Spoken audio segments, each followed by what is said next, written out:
نحمده ونصلي على رسوله الكريم أما بعد فأعوذ بالله من الشيطان الرجيم بسم الله الرحمن الرحيم إن الذين آمنوا وعملوا الصالحات لهم جنات تجري من تحتها الأنهار وقال النبي صلى الله عليه وآله وسلم ذاق طعم الإيمان من رضي بالله ربا وبالإسلام دينا وبمحمد صلی اللہ علیہ وسلم رسولا۔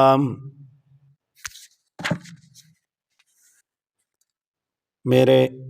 بھائیوں اور بہنوں، اس حدیث میں جناب محمد رسول اللہ صلی اللہ علیہ وسلم فرماتے ہیں، ایمان کا مزہ اس نے چکھا جو اللہ کو اپنا رب، اسلام کو اپنا دین اور محمد صلی اللہ علیہ وآلہ وسلم کو اپنا رسول ماننے پر دل سے راضی ہو گیا۔ خداوندی قدوس کی ذات و صفات اور ربوبیت و الوہیت پر ایمانی کامل،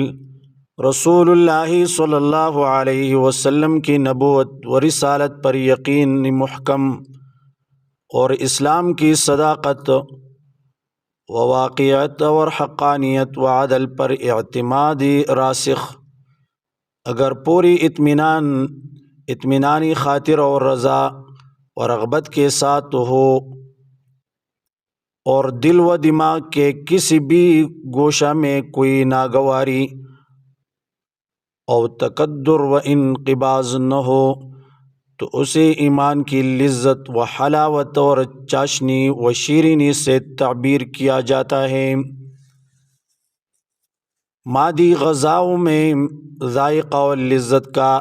ادراک و احساس بھی صرف اسی کو ہوتا ہے جس کی قوت ذائقہ کسی مرض یا خارجی اثر کی وجہ سے خراب نہ ہوئی ہو۔ اسی طرح ایمان جو ایک معنوی اور روحانی چیز ہے، اس میں بھی ایک عجیب مخصوص حلاوت اور لذت ہوتی ہے، مگر اس کا ادراک بھی صرف انہیں خوش بختوں کو ہوتا ہے جو پوری وثوق و اعتماد و مکمل رغبت و اطمینان کے ساتھ بخوبی خداوند قدوس کو اپنا معبود و مالک اور خالق، رزاق اور رسول اللہ صلی اللہ علیہ وسلم کو اپنا پیغمبر، ہادی و رہبر و اپنا پیشوا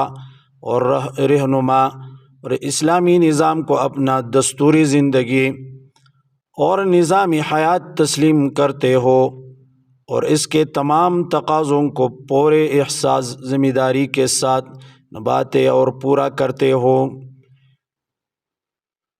مطلب یہ ہے کہ خدا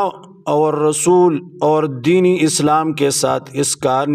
رشتہ نہ تو قلبی ہو، انہیں اللہ و رسول اور اسلام سے عشق و محبت ہو۔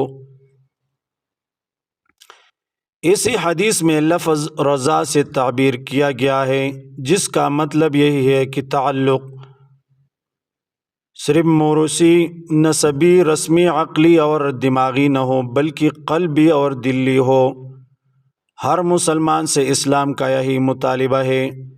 کہ اس میں رضا کی کیفیت پیدا ہو، اسے ہمہ وقت مد نظر رکھنا چاہیے۔ اگر ذرا سا بھی انقباض پیدا ہو تو اس کا مطلب یہ ہے کہ ایمان کی روح رخصت ہو گئی۔ اگرچہ بظاہر مسلمان ہونے کی وجہ سے ایسے شخص پر اسلام ہی کے احکام نافذ ہوں گے، مگر چونکہ اس کے اندرون میں اخلاص اور رضا کی مطلوبہ کیفیت مفقود ہے، نہیں ہے، اس لیے کہ ناقص الایمان سمجھا جائے گا،